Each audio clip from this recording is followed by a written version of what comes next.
Hi everyone and welcome back to another video.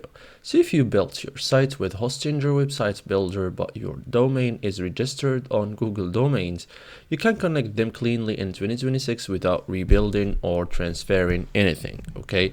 So you are simply pointing the domain to the hosting and builder using DNS, okay? So most problem happen because people mix name services and DNS records, so we won't do that. In this step-by-step guide, I will show you how to connect Hostinger Website Builder to Google Domains in 2026 like a pro.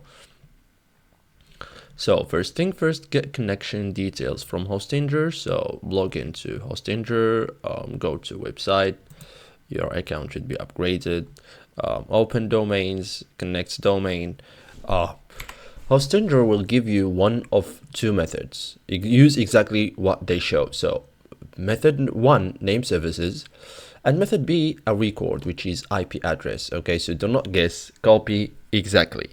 So open Google Domains in Domains DNS, log into Google Domain or the Squarespace Manage dashboard.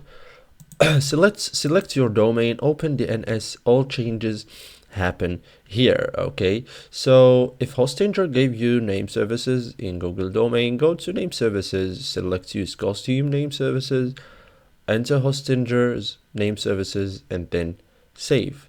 So DNS control moves to Hostinger. Existing Google Domains DNS records will no longer apply. This is the cleanest and most stable setup. So thank you guys for watching this video and see you in the next tutorial.